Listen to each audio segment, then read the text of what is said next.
Hello बच्चों, नमस्ते। Welcome to this amazing session. आज बारी है कैपेसिटेंस की। जेई मेंस 2026 के जनवरी अटेम्प्ट के सारे कैपेसिटर के सवाल आज मैं कराने वाला हूं और आपको इसका पूरा ब्लूप्रिंट बताऊंगा किस टॉपिक से कितने सवाल आए और सेकंड अटेम्प्ट के लिए आप कैसे इसके लिए बेहतर तैयारी कर सकते हैं। आइए बच्चों, लेट्स बिगिन द जर्नी। आप देखो, सबसे ज्यादा वेटेज टोटल में 7 प्रॉब्लम से 7 में से 4 सवाल सिर्फ डाइलेक्ट्रिक पे थे। और वो भी कौन सा dielectric? Equivalent capacitance when dielectric is added. तो कैपेसिटेंस को डाइलेक्ट्रिक से फिल कर दिया। इक्विवेलेंट कैपेसिटेंस बताइए, उसका चार्ज बताइए। इस पे बेस्ड 4 सवाल थे। यानी कैपेसिटर चैप्टर करना है तो ये फेवरेट है एनटीए का। इक्विवेलेंट कैपेसिटेंस जब डाइलेक्ट्रिक ऐड किए, ये जरूर पढ़ के जाइएगा। कैपेसिटर टाइम जीरो पे कैसे बिहेव करता है, कैपेसिटर स्टेडी स्टेट पे कैसे बिहेव करता है, आरसी सर्किट में इनिशियल और फाइनल वर्किंग कैसे होती है, इस पे बेस्ड एक सवाल था। एक सवाल था, जब दो कैपेसिटर्स को आपस में कनेक्ट करते हो तो कितना चार्ज रीडिस्ट्रीब्यूट होता है, इस कंसेप्ट पे एक सवाल था। और एक सवाल बेटा था आपका स्टेटमेंट वाइज सवाल, प्रॉपर्टीज ऑफ कैपेसिटर्स पे। आइए आगे बढ़ते हैं। पहला सवाल आपकी स्क्रीन पे ये रहा।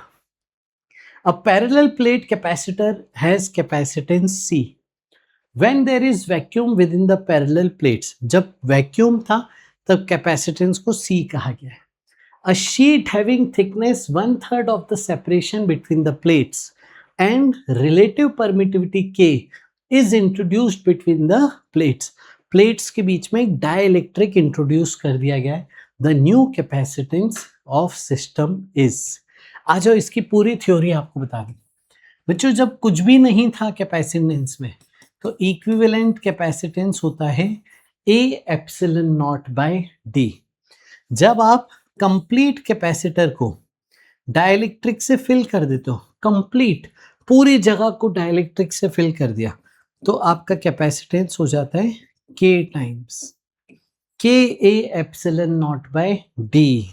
और अगर आपने पूरी जगह नहीं फिल की है तो सिर्फ कुछ सेगमेंट उसका फिल किया है तो देखिए, ये पूरी डिस्टेंस को आप डी कहते हैं, ये टी है। तो जो कैपेसिटेंस आता है वो आता है A epsilon naught upon D minus T plus T by के।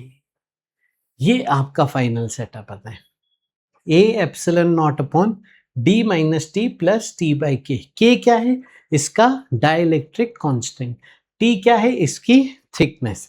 स्मॉल डी क्या है? प्लेट्स के बीच की दूरी। आइए अब सवाल पढ़ते हैं। तो जब पैरेलल था तब आपका सी क्या था? A epsilon naught by D. ये आपके पास था। बाद में क्या हो गया आप सोचिए।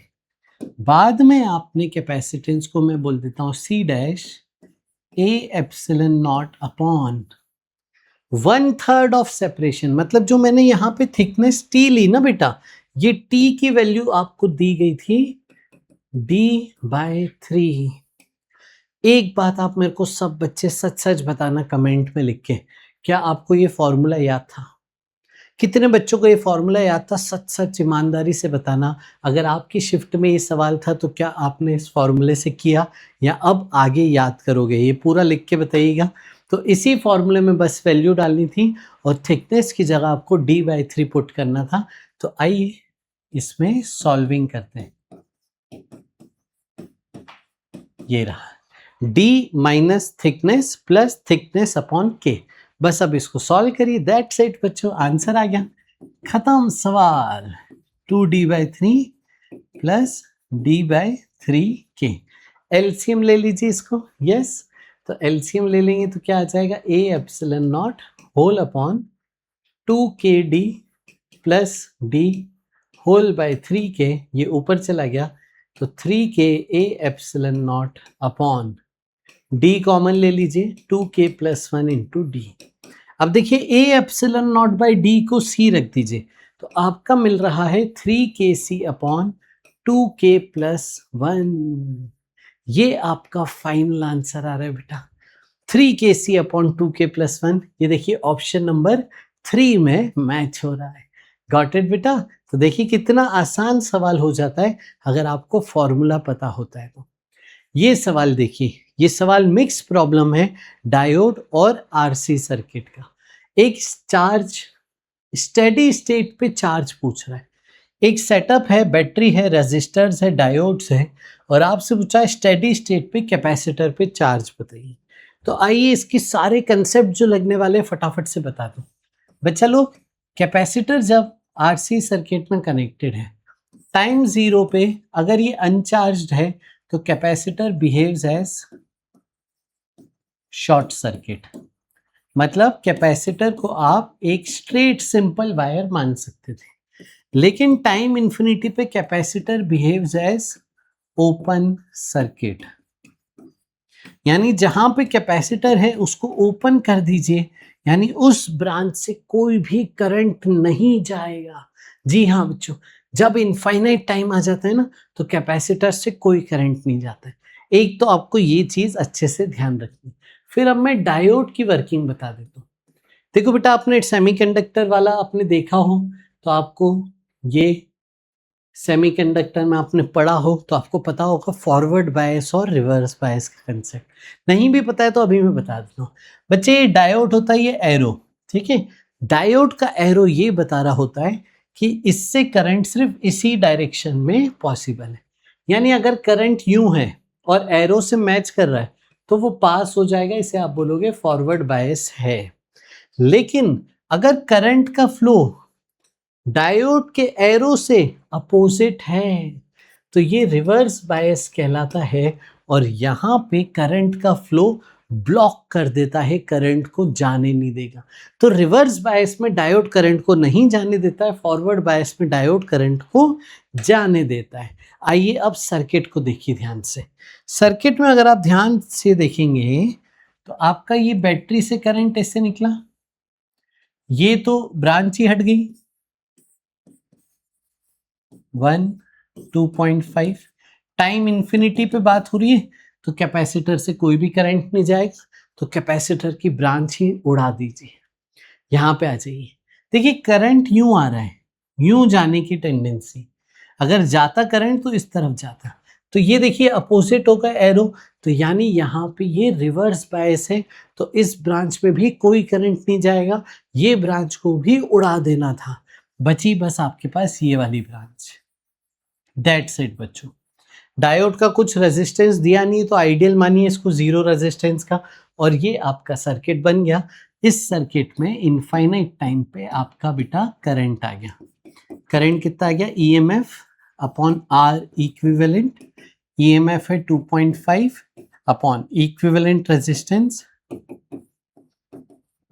0.5 ampere is the current flowing from the battery. अब लेकिन आपसे ये नहीं पूछा है, आपसे पूछ रहा है कैपेसिटर पे चार्ज बताइए। क्या पूछ रहा है आपसे? कैपेसिटर पे चार्ज बताइए। देखिए कैपेसिटर पे चार्ज बताते हैं, तो अगर मैं ये पॉइंट का नाम ए दे देता हूं और ये पॉइंट का नाम बी दे देता हूं, तो कैपेसिटर के अक्रॉस जो पॉइंट्स हैं उनके अक्रॉस अगर मैं पोटेंशियल डिफरेंस निकाल लेता हूं तो मेरा काम बड़ा आसान हो जाएगा। पोटेंशियल डिफरेंस को मैं Q बाई सी करके Q equal to C delta V में कर सकता हूँ, तो मेरा चार्ज आ जाएगा। तो मुझे क्या चाहिए? कैपेसिटर के अक्रॉस पोटेंशियल डिफरेंस मुझे निकालते आना चाहिए। तो आ जाओ देखें, है ना। तो टाइम इनफाइनाइट पे यहाँ से करंट कितना था? 0। तो ये B है बेटा, तो ये भी B मान लो, क्योंकि ये इससे तो कोई करंट ही नहीं जा रहा है। तो इससे जब कोई करंट जा ही नहीं रहा है तो इसका पोटेंशियल डिफरेंस कुछ है ही नहीं, तो ये पॉइंट को मैं बी मान लेता हूं। देखिए नीचे आ जाइए, नीचे आ जाइए, तो आपका ए बी का पोटेंशियल डिफरेंस क्या बना बताइए? 4 ओम रजिस्टर का पोटेंशियल डिफरेंस। बस इससे करंट कितना जा रहा है? देखिए 0.5, तो 0.5 एम्पियर करंट जा रहा है। ये पोटेंशियल डिफरेंस निकालना है। जो पोटेंशियल डिफरेंस इसके अक्रॉस होगा वही इसके अक्रॉस होगा, वही यहाँ रख देंगे और वही इससे चार्ज आ जाएगा। आइए, तो पोटेंशियल डिफरेंस कितना आ गया? I R 0.5 into 4, 2 volt. ठीक है बच्चे। और Q इक्वल टू क्या लिखना है, C डेल्टा V यहां से, तो C कितना है 5 माइक्रो, डेल्टा V2 ये आ गया बेटा 10 माइक्रो कूलम। तो आपसे क्या पूछा है, माइक्रो कूलम में कितना होना चाहिए, तो सही जवाब है इसका 10 माइक्रो कूलम। गॉट इट बच्चे, शाबाश। अगला सवाल आपका, ये सवाल का कंसेप्ट मैं आपको बता दूं फटाफट से, redistribution of charges among capacitor, redistribution of charges among capacitor. मान लो बेटा इनिशियली इस कैपेसिटर पे ये वोल्टेज था, ये चार्ज था, इस कैपेसिटर पे ये वोल्टेज था, ये चार्ज था, फिर हमने इनको कनेक्ट कर दिया, इनमें चार्ज हाई पोटेंशियल से लो पोटेंशियल फ्लो होने लगा, और वही जो टोटल चार्ज था सिस्टम का वो रीडिस्ट्रीब्यूट हो गया अमॉन्ग द कैपेसिटर्स। कब तक चार्ज का फ्लो होगा, जब तक दोनों का पोटेंशियल सेम नहीं हो जाता। जब दोनों का potential common potential same potential हो जाएगा तब चार्जेस का फ्लो स्टॉप हो जाएगा दोस्तों। आइए अब देखिए यहाँ पे चार्ज का फ्लो देख लेते हैं हम। फाइनल वोल्टेज, फाइनल वोल्टेज का यहाँ पे फॉर्मूला होता है कि इस सेटअप में फाइनल वोल्टेज क्या हो जाएगा, वो फॉर्मूला होता है C1V1 plus C2V2 upon C1 plus C2। Q1 पे फाइनल चार्ज वो आ जाएगा C1 into V final, CV capacitance into final voltage. वैसे ही दूसरे पे फाइनल चार्ज आ जाता है C2 इंटू V फाइनल। बस खत्म। जो सवाल आया था वो पूछ रहा था आपसे फाइनल चार्ज बताइए। फाइनल चार्ज बताने के बाद आपको क्या करना था, पहले V फाइनल निकालना था, यहां रख के फाइनल चार्ज बताना था, बस इतना करना था। आइए सवाल पढ़ते हैं। A capacitor P with capacitance 10 microfarad is fully charged with potential difference of 6 volt। इसको 6 वोल्ट से चार्ज कर दिया, डिस्कनेक्ट कर दिया बैटरी से, तो ये आपके पास इनिशियल सेटअप था। A charged capacitor is connected across another capacitor with capacitance this। और इनिशियली कैपेसिटर 20 माइक्रोफेरेड का चार्ज 0 था, वोल्टेज 0 था, ये अनचार्ज था, ये चार्ज था, इनको आपस में कनेक्ट कर दिया है। तो फाइनल वोल्टेज निकालते हैं पहले। तो फाइनल वोल्टेज क्या होगा, C1V1, C1V1 प्लस C2V2, तो 20 into 0 upon C1 plus C2, जो फॉर्मूला अभी सिखाया वही बस आपको रखना था। ये आ गया 2, फाइनल वोल्टेज कैपेसिटेंस का 2 आ जाएगा कनेक्ट करने के बाद, रीडिस्ट्रीब्यूशन होने के बाद। अब देखिए चार्ज किस पे पूछा है, चार्ज पूछा है इस कैपेसिटर पे, तो इसका चार्ज क्या होगा, Q2 final equal to C2 into V final. C2 है 20 माइक्रो और V फाइनल है 2, यानी ये हो गया 40 इंटू 10 की पावर -6। इसको बताना है -5 में, यानी 4 इंटू 10 की पावर -5। ये फाइनल आंसर है। अल्फा इंटू 10 की पावर -5, तो अल्फा हो गया 4, तो ये है बेटा आपका final answer. Let's move to the next problem.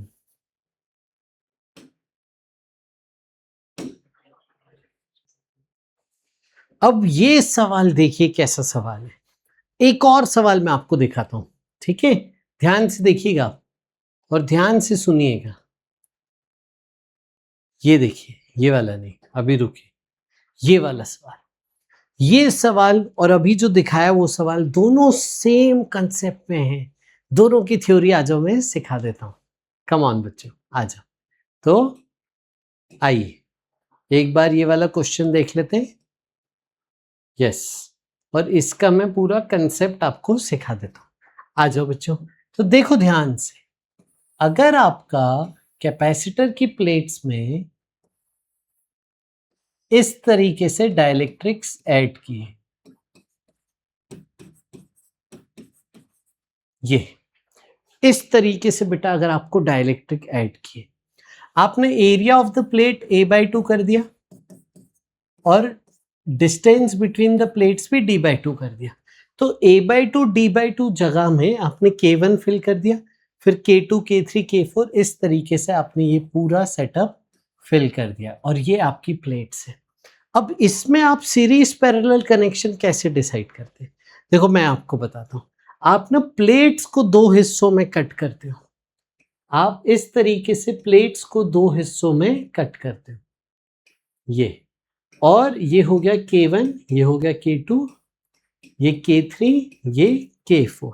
समझ गए बेटा? तो इस तरीके से आप प्लेट्स को कट करते हो। अब इसका इक्विवेलेंट निकाल लीजिए, c डैश मान लेता हूं, इसका इक्विवेलेंट निकाल लीजिए, c डबल डैश मान लेता हूं।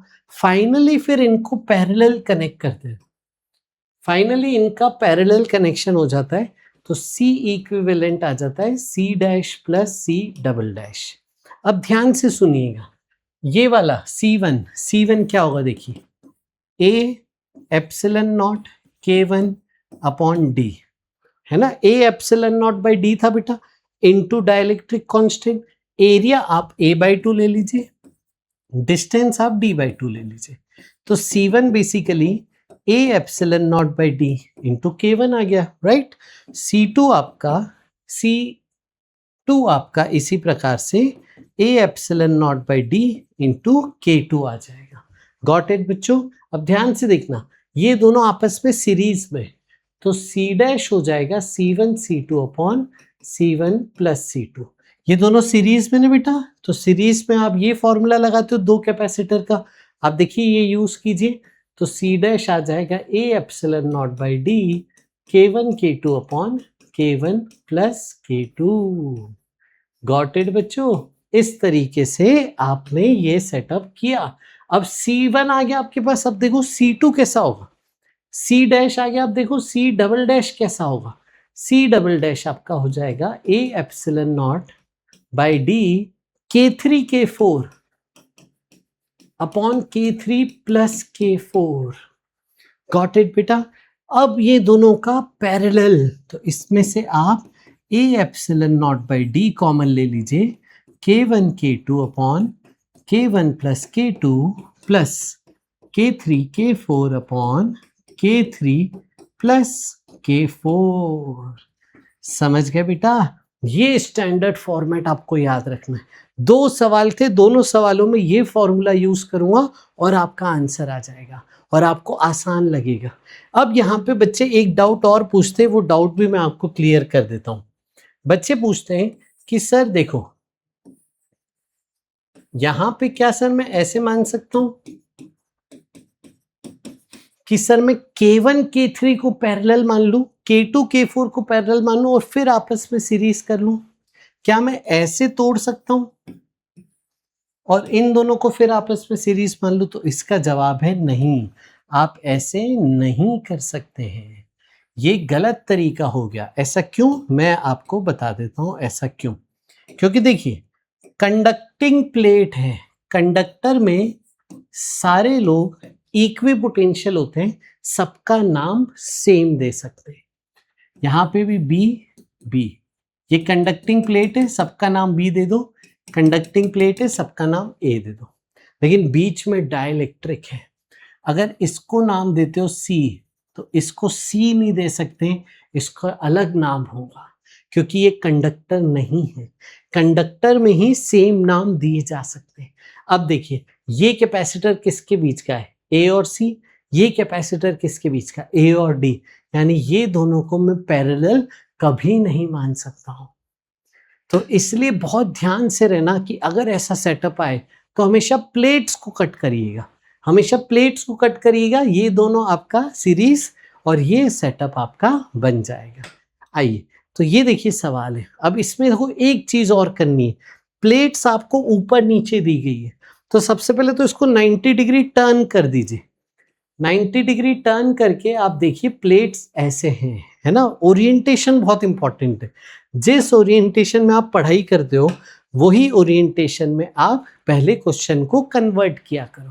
अब देखिए, K1 पूरे में है, K2 और K3 है। मैं एक काम करता हूँ ना, K1 को दो हिस्सों में मान लेता हूँ और ये दोनों K1 मान लेता हूँ, तो मेरा सेम फॉर्मूला वैलिड हो जाएगा। देखिए ये हो गया।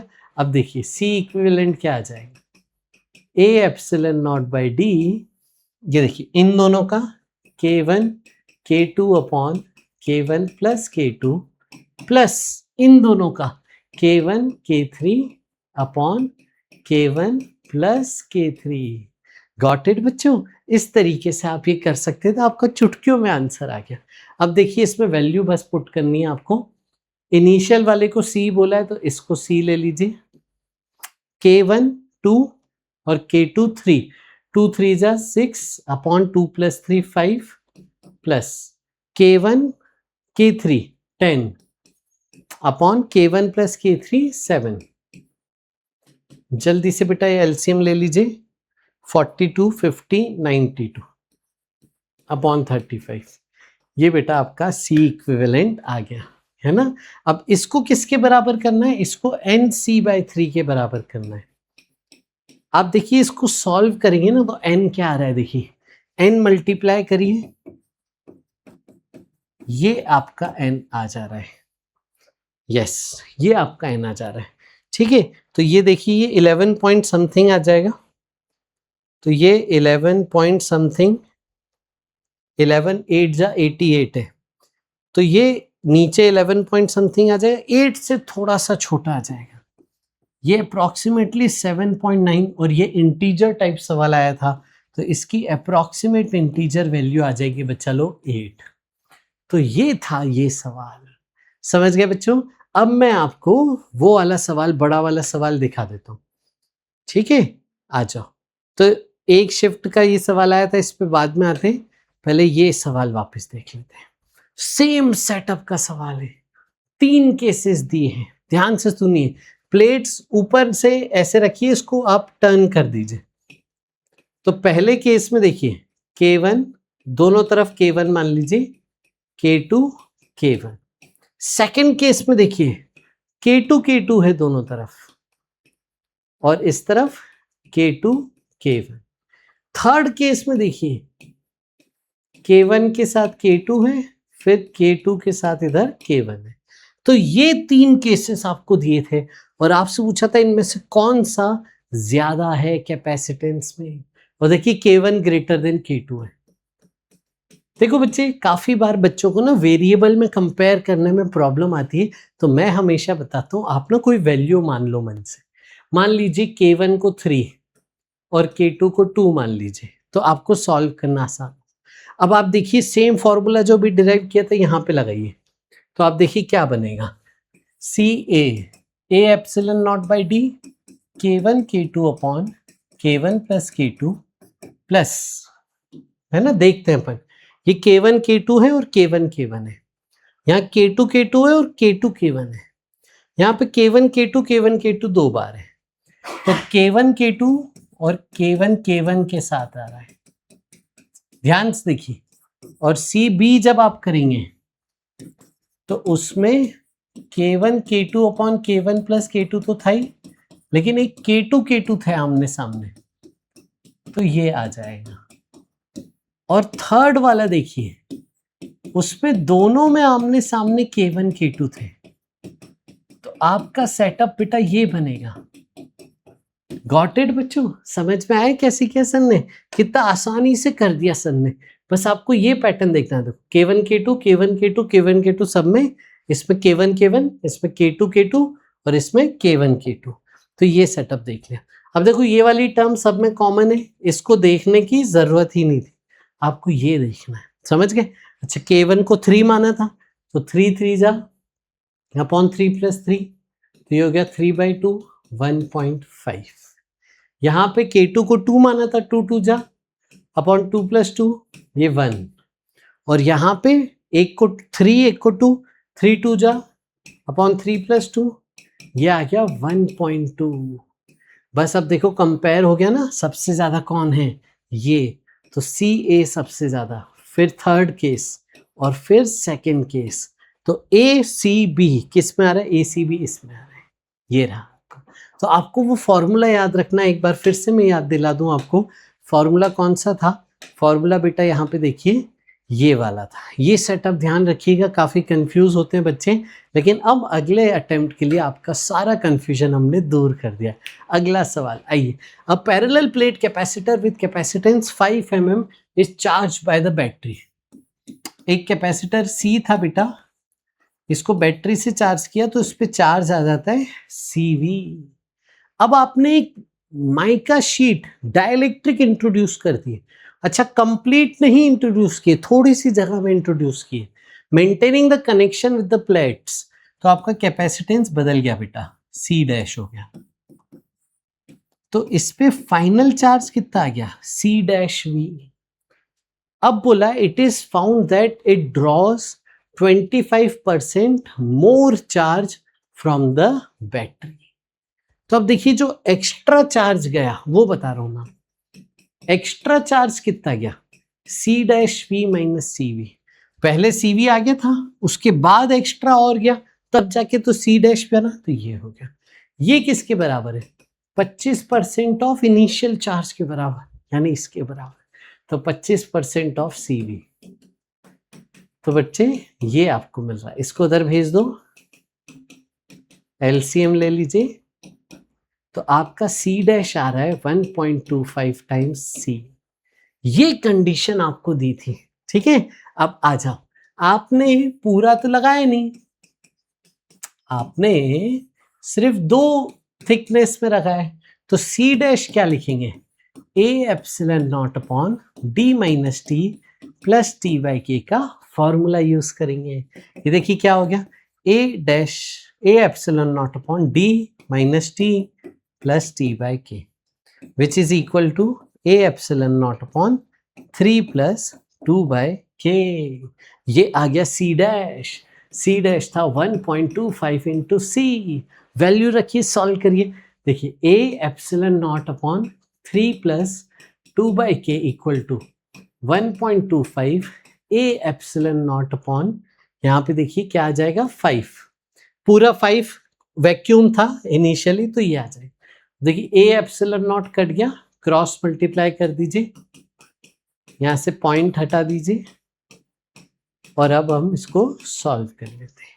यस, तो 5 जा 25 है ना बेटा, फिर 25 से 4, फिर ये K है, यहाँ पे K है, ठीक है।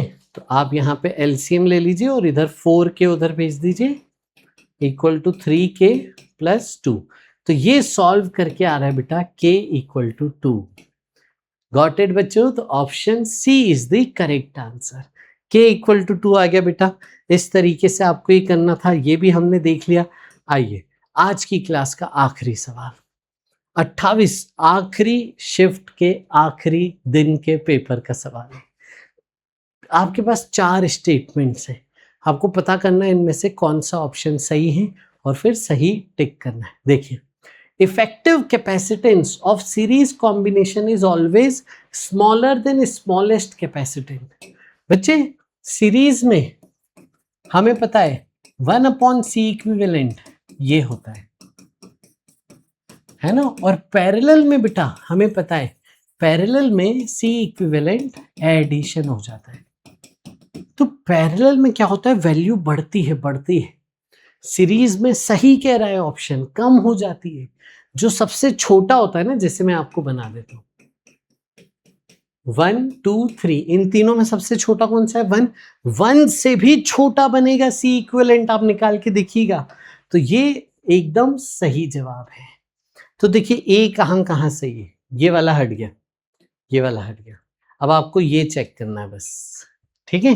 अब देखिए ABC सही होगा या ACD सही होगा, तो C चेक करने की जरूरत ही नहीं थी, आपको बस B और D चेक करना है, ठीक है। तो आपके पास एक मार्जिन ऑफ एरर है, अगर B और D में से एक भी आप पता कर लेते हो तो भी आप सही बता सकते हो, ठीक है। जैसे D पढ़ता हूं, for a point charge concentric spherical shells centred at location of the charge are equi potential.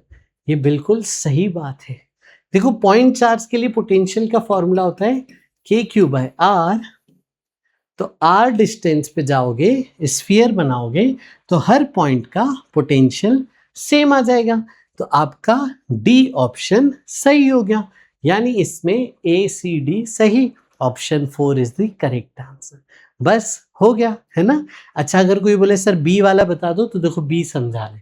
अगर आप डाइलेक्ट्रिक लेते हो और यहाँ पे फिल कर दिया आपने, है ना, तो कैपेसिटर है, आपने डाइलेक्ट्रिक फिल कर दिया। अब देखिए बी वाला पढ़ते हैं डिटेल में है क्या। When a dielectric medium is placed between the charge plates of capacitor, displacement of the charges cannot occur due to insulation property of dielectric। एक बार सोचते हैं हो क्या रहा है। प्लेट में इस प्लेट को पॉजिटिव चार्ज है, इस प्लेट को नेगेटिव चार्ज है। तो बच्चे ध्यान से सुनना, ये प्लस चार्ज है तो डाइलेक्ट्रिक के नेगेटिव को अपनी तरफ खींचता है और यहाँ पे माइनस चार्ज आ जाता है। ये माइनस चार्ज डाइलेक्ट्रिक के प्लस चार्ज को खींचता है और यहाँ पे प्लस चार्ज आ जाता है, यानी डाइलेक्ट्रिक के अंदर पोलराइजेशन हो जाता है। फ्री मूवमेंट ऑफ चार्जेस नहीं है, मानी हमने बात, लेकिन छोटा सा डिस्प्लेसमेंट तो है, छोटा सा डिस्प्लेसमेंट तो है।